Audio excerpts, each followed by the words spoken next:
Bonjour Stéphane Loz. Bonjour Jérôme. Bienvenue dans l'œil de l'e-santé, donc le média dédié aux technologies bien sûr numériques pour la santé. Je suis très heureux de vous accueillir aujourd'hui ici, on est à Tech for Health, donc un événement qui est beaucoup plus large que l'e-santé, puisqu'on va parler des medtech, toutes les technologies en fait, qui vont permettre une meilleure efficience pour le système de santé. Et dans l'œil de l'e-santé, on crée un nouveau chapitre avec vous, qui est le fonds d'œil. On va parler des fonds d'investissement. Et forcément, vous êtes un acteur éclairé avec votre rôle en tant qu'administrateur de Angel Santé, qui est depuis 10 ans central en fait, dans tous les investissements, les fonds d'investissement et surtout les levées des startups. Donc Stéphane, déjà peut-être vous présenter et puis nous expliquer ce que fait Angel Santé et puis votre présence, que vous êtes très présent dans l'écosystème. C'est intéressant d'avoir votre retour sur Tech for Health. Tout d'abord, merci pour l'invitation et pour cet échange. Donc effectivement, Angel Santé, c'est donc le plus gros réseau de business angel au niveau européen. On est 100% dédié santé. Donc on n'investit que dans des startups de la santé, que ce soit bien sûr du digital, de l'e-santé, de la medtech, de la biotech, enfin dans l'ensemble d'ailleurs médical, veto, les différentes typologies de startups qui peuvent être dans cet écosystème. Alors à titre personnel, donc moi j'ai un background plutôt pharma et de 30 ans dans la pharma, donc j'ai un intérêt et beaucoup sur l'oncologie, donc j'ai un tropisme assez fort sur cet écosystème de l'oncologie et des startups en onco et bien sûr des biotech. Mais bien sûr le financement est ouvert à toutes les typologies. On est 150 business angels au sein d'Angel Santé et on a un processus bien rodé pour sélectionner les startups. Donc c'est très simple, elles postulent au niveau de notre site internet sur angelsanté.fr. Il y a un onglet spécifique pour les dépôt de dossier et puis dans les 10 jours, donc c'est rapide, ça ne met pas des siècles, dans les 10 jours il y a un binôme qui est du comité de sélection, donc qui est dédié pour pouvoir interviewer la start-up pendant 1 heure qui va pitcher, et puis ces 2 personnes avec une grille, c'est vraiment bien structuré, décident si finalement cette start-up est éligible à venir pitcher face aux investisseurs d'Angel Santé qui sont sur Paris mais également en province et également une antenne aux États-Unis. Donc vraiment on essaye d'avoir le maximum de personnes intéressées par cet écosystème. Et donc la start-up vient pitcher, elle a 10 minutes, il y a des questions souvent pointues parce qu'il y a souvent des gens du domaine thérapeutique propre à la start-up qui sont présents dans la salle. Et suite à cet échange, une décision au sein d'Angel Santé, fait-on ou pas une instruction? Et donc là, il y a 3-4 personnes qui vont se porter volontaires pour une instruction avec une signature, à cette fois-ci d'une due deal, etc., de contrat de confidentialité, et puis donc une instruction qui va durer 3-4 mois, et puis un closing au bout de ça, si tout se passe bien. Et ce closing permet à l'ensemble des business angels de pouvoir investir dans cette start-up avec justement le soutien de ces instructeurs qui ont déjà pendant 3-4 mois accompagné la start-up, et très souvent un de ces instructeurs va devenir membre du comité stratégique. Ça fait partie de notre ADN que d'accompagner, c'est d'investir, mais c'est surtout d'accompagner ces start-up et de mettre ce réseau de compétences à disposition de la start-up pour les aider. Et on est souvent dans les investissements très précoces, dans les seeds, mais on accepte bien sûr et on cherche à co-investir avec des fonds d'amorçage, avec d'autres réseaux de business angels avec lesquels on travaille, et donc d'accompagner le démarrage de cette start-up au moment de son seed. Alors Stéphane, vous êtes là ici à Tech for Health. On est dans ce premier trimestre 2025. C'est quoi la tonalité, l'ambiance des levées de fonds des acteurs de la health tech? Alors vous le savez, c'est compliqué au niveau des levées, c'est particulièrement compliqué pour les startups dans lesquelles on a déjà investi.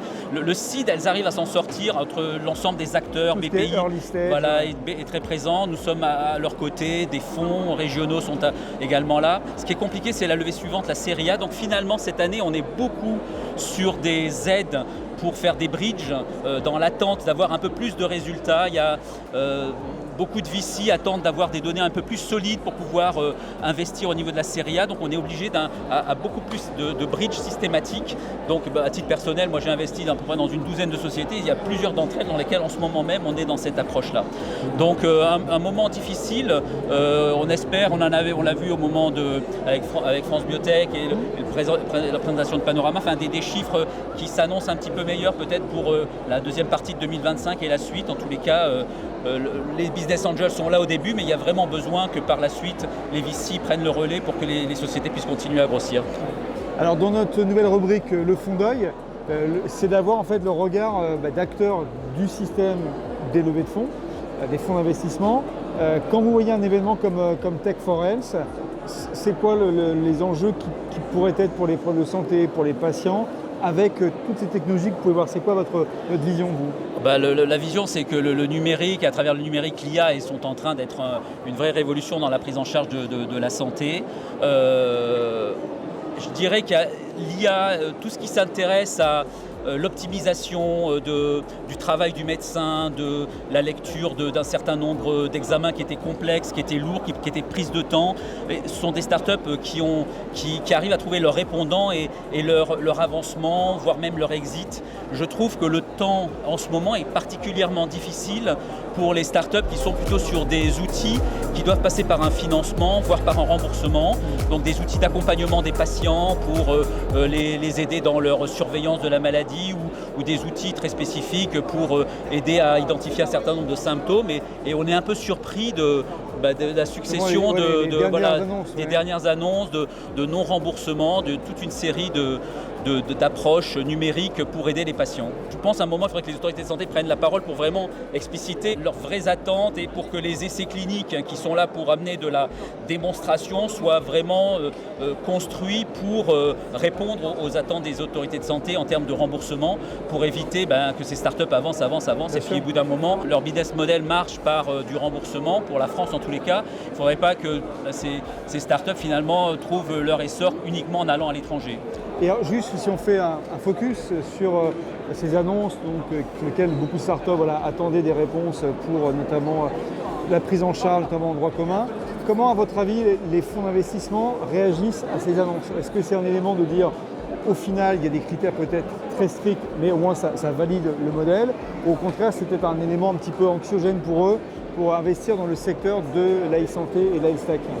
Non, ce que je vous dis c'est au niveau e-santé en général, il y a des segments de cette e-santé qui sont très porteurs. Un certain nombre de startups qui vont aider pour la lecture des mammographies, qui vont aider pour la lecture des lames, au niveau de la digitalisation, qui vont aider au niveau d'un certain nombre d'activités médicales. L'établissement, il voit son intérêt, il voit également un business model qui est valable. Je pense que ça va avancer vraiment. Toute l'IA et tout le numérique qui va être en relation également avec la pharma, que ce soit pour synthétiser un certain nombre de molécules, pour essayer de trouver des bras contrôle, toutes ces approches qu'ont un certain nombre de sociétés. Voilà, ce qui m'inquiète un peu, mais j'espère que les choses vont pouvoir bouger, c'est cette suivi numérique du patient, alors qu'on y croit beaucoup. Je pense qu'il y a eu des belles démonstrations d'un point de vue clinique de ce que ça pouvait apporter en cancérologie, mais également dans d'autres domaines thérapeutiques. Alors en cancérologie, les remboursements sont arrivés, c'est plus un peu dans d'autres domaines thérapeutiques que ça semble plus compliqué, et donc j'espère que les choses vont se clarifier et que l'horizon sera un peu plus ensoleillé pour ces startups du numérique en suivi patient. Stéphane, merci pour votre présence dans l'œil de la santé ici à Tech for Health. Puis merci d'avoir initié ensemble ce nouveau format, cette nouvelle rubrique au sein de l'œil de la santé qui s'appelle donc le fond d'œil. Et je suis persuadé qu'avec Angel Santé et votre regard éclairé sur l'écosystème, on va vous retrouver prochainement. Voilà, et puis les startups, je leur dis, si vous avez besoin d'appui au niveau de ce site, venez nous voir et avec plaisir, on regardera vos dossiers et j'espère que vous serez retenus pour pouvoir vous accompagner sur cette année 2025-2026. Merci Stéphane.